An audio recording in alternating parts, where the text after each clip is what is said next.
So you sent in your follow-up questions about the Fort Vine interview, and they sent back their responses. I'm going to read those to you, but if you haven't watched the Fort Vine interview yet, you'll want to go check that out. They had a lot of great stuff to say.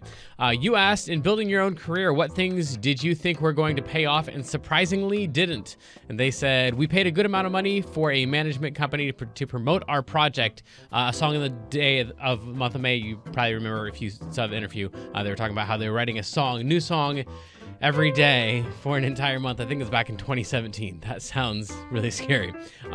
They said, and because the songs hadn't been written until the day of the release, they had no idea how to market it. That is the management company.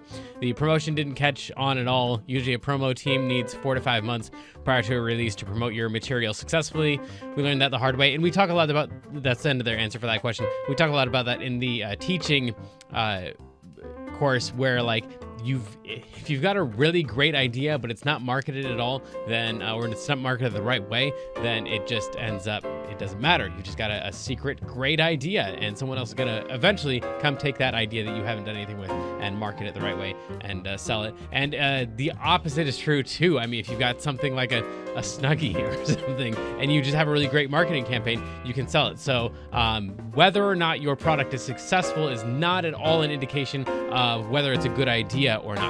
However, if it's not a good idea, that also might be a reason that it's not doing well. But that's, again, we go into this in the teaching piano and just building business courses about how there's kind of two conflicting ideas that you'll get when you like read all the like self-help and build your own business books and stuff. And one is like, no matter what, if you're going to be an entrepreneur, you have to persevere, like just keep on going. And then that's what got me to the point that I was at, was when I just pushed forward and I didn't listen to anybody else, then I was successful. And my name is Steve Jobs. And then you listen to someone else, they're like, well, I'm Bill Gates and I tried 27 other businesses, but I quit them all because they were within the first month they weren't succeeding. So the key to success is just give up on your ideas early. When they're not working out, try something else. And the ability, they use the word pivot right now. That's a kind of a catchy word right now in that industry. So you just got to be able to pivot and put all of your efforts in a different direction. So, and they've got just entirely different methods of. So I don't know what the good advice is. I know there are really smart people giving both advice. One is stick to it, just persevere, and eventually you'll succeed if you've got a good product. And the other one is no, give up early. If it doesn't see immediate success, then go on to something else. Don't waste all of your energy in that first one. So I don't know, but they had this thing that they felt like was going to be, the song of the day in the month of May, and it rhymes, and it's a great idea. And then if it doesn't get marketed the right way, then it doesn't matter. I still think it's a great idea, and I still want to go listen to each of their songs they wrote, especially around day 28 or 29. I'd be interested to see what they come up with when they get that far into it. Okay, the next question. Oh, the flip side of that. It was and vice versa. So what things in your career, I guess it would be, did you not think were going to pay off, and surprisingly they did? Their answer is, getting our music set up with a licensing company has paid off very well for us. It has been an excellent secondary source of income. The licensing company helps you to sell music to commercials, Instagram ads, YouTube videos, movies, etc. So all of those things, like when you take a YouTube video and put music behind it, it's pre-recorded.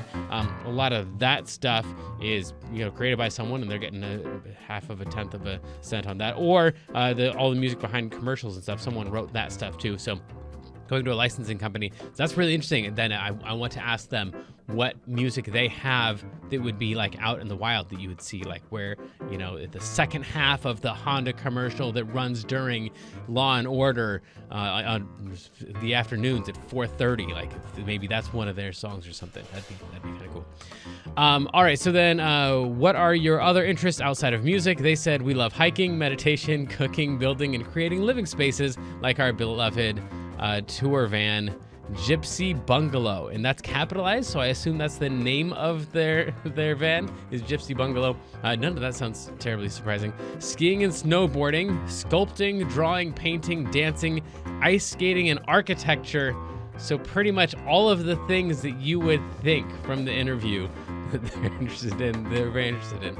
That's awesome. Wonderful. Good for them. I imagine that they have like some kind of like garden inside of their van too, where they just like have a couple tomato plants and a couple, I don't know, my imagination. That's what it's like. I haven't actually seen their van. Kendra has. We'll have to ask Kendra what it was like.